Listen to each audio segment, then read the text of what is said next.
Nervous breakdown at Westminster this week. Well, it isn't exactly, I think, what he said, and there is more in the papers this morning about what he might have done in other circumstances. No, I think Westminster is simply one of the places where the Harvey Weinstein allegations have triggered a whole sort of empowered people, mainly women, but not entirely, to say, look, inappropriate behaviour happened in the past, or I was the victim of this, and so it's unleashed all this. To me, though, some things make it, particularly feverish in Westminster. One is the very, very nervous state of politics at the moment. A very weak government, finding it very hard to keep discipline. This obviously isn't just about Conservatives, it's about Labour as well. But so very febrile atmosphere, and MPs themselves very afraid of what the public feel and all kinds of things. So it's boiling up in a way. But it also has something to say about the very peculiar working conditions at Westminster, because this isn't just about sex and inappropriate behaviour. It's about abuse of power within very undefined, rather old-fashioned working relationships, where the MPs are like little fiefdoms. They are the employers. And there's not really any recourse in a lot of these cases. If you've got a complaint about the MP, who do you make it to? And the parties, I think, have been shown to be not really very good at policing this. They want to keep their MPs' reputations, as clean to the outside world as they can be. And, all that is boiling up, which is really a legacy of some quite old-fashioned, distinctly weird employment practices when you look at it with a modern eye. And the complication, I suppose, at Westminster was, Eunice, is that power and patronage are so intertwined.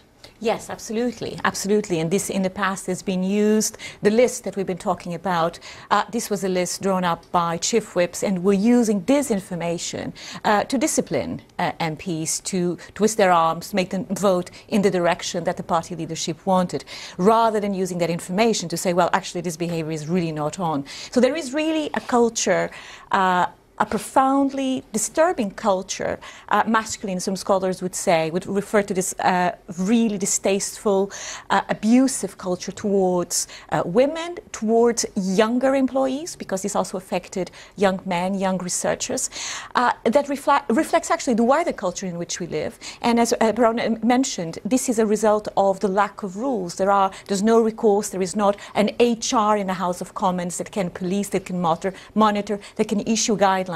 And it's also the result, I think, of not enough women in the House of Commons. Because when you have more women, when you have gender parity within a chamber, the culture of that chamber changes, because women actually feel far more emboldened to say, well, actually, this is not on.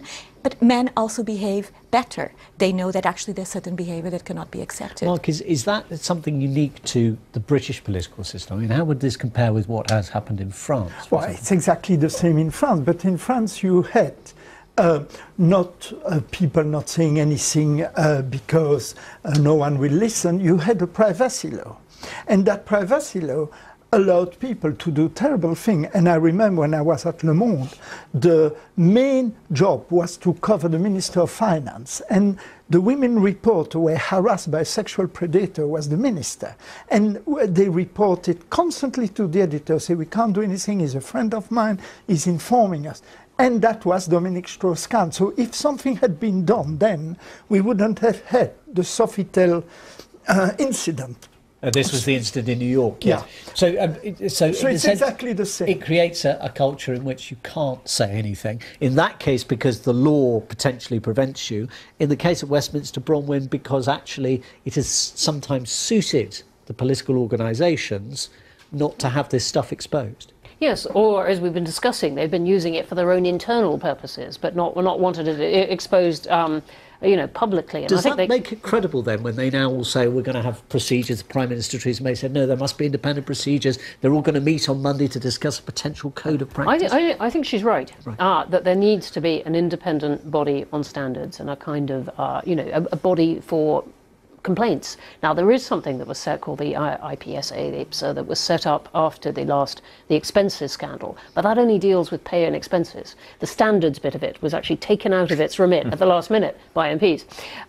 But now I think we really do need an independent body on behaviour and on this kind of HR function, if you like. And practices, because when you look at, things have changed tremendously in the last 20 years. There used to be the late-nighters where the staying late at night, drinking and so on, led to really unsavory things happening. So the working practices, the working culture, the House of Commons should work more like a normal place of employment, where actually that encourages that the good practice. Well, and this is where there's this interesting intersection between politics and the world of Westminster and the world of Hollywood. These are two areas, two sectors where these are hothouse environments where the gatekeepers to power are very few, actually, and so the potential for abuses of that power are very great, and the mechanisms for actually reporting are very faulty or non-existent in some cases. I mean, your magazine has been reporting the entertainment industry since the days of vaudeville. I mean, you know, the very earliest days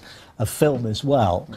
Do you sense that, I mean, the criticism is that in a sense journalism is complicit in some of this, that the culture has been known about. I mean, for goodness sake, Hollywood coined the phrase the casting couch, and yet in a sense some of the really unsavoury side of this hasn't been exposed properly. Well, I think journalists do bear some of the responsibility, but equally it was very, very hard to get people to go on the record with these accusations, and so you don't want to come forward purely with unsubstantiated stories. What I find most discouraging about these scandals, though, both in politics and in entertainment, is that they are nothing new, right? In the U.S., I'm old enough to remember the Clarence Thomas, Anita Hill hearings where she accused him of sexual harassment. This is 25 years ago. He was subsequently became a member of the U.S. Supreme Court Justice for life. Sits there. Yes, and you had Dominique Strauss-Kahn.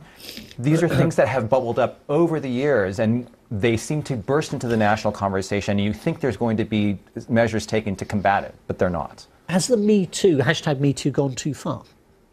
This was the process by which a lot of women saying, actually, no, I've had this experience, I think this is actually, it hasn't gone far enough, because speak to any woman, speak with any young teenager, female teenager, and they would tell you that this kind of behavior is part of their daily lives. And this is not it's not pleasant. It makes people feel devalued, and and this is part of a culture where women are seen as objects, not real persons who have rights, who have their own integrity, where their bodies are discussed and they are there for the disposal of the public. This is part of a very strong and pervasive culture. So it hasn't gone far enough, and it needs to actually extend to wider society. The French president have all been sexual predators, and they have been re-elected, and nothing came out except when they're dead. Well, I think it can go too far in the sense of accusations against people which are not, you know, or people saying in circumstances where there isn't really power or employment or something involved, well, look, I feel, you know, oppressed by this. But it's in the nature of this that there's going to be an exaggeration. I don't think, I don't think that in itself it's a bad thing compared to the huge value of people feeling that they can speak out on this. To Westminster, we've had the first signs this weekend of pushback. I mean, one Conservative MP who's not been accused of anything, one of the veteran Conservative MPs, saying actually there's a danger of a witch hunt here. We've had other MPs, a Conservative MP who had the governing party whip withdrawn, otherwise he can't sit as his party's representative because of serious allegations that apparently the party passed the police. He now says, well, the first people that I learned about it was that the media had been told. I wasn't told. I mean, there's a potential problem here. If we're talking about duty of care, there's a potential problem here, isn't there? Yes, I think there is. You don't want to see a political career, you know, forged in a lot of stress and risk over the years, suddenly going up in smoke because of something that isn't proved and may never be properly tested.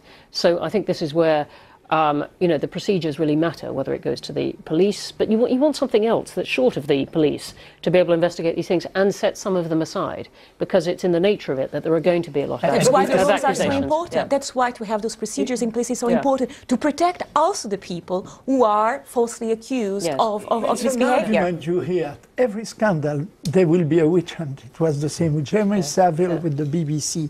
I think there should be a right organism that stop all that. Is there a danger for the Prime Minister in this, that in a sense if she is seen too readily to hand over, as it were, her MPs to this kind of environment, some will have done things that they deserve to be handed over, but clearly there are MPs who are contesting the claims against them, that actually this becomes another problem for her as a Prime Minister who is perceived as weak, that her MPs now grumbling, well, hang on, she's not even on our side anymore. Well, no, I don't think that's the greatest. The greatest danger would be to not be seen to be responding properly to that. And the second greatest danger is to lose key people that she really, really needs there. She is in a weak position, but I think having, you know, said that.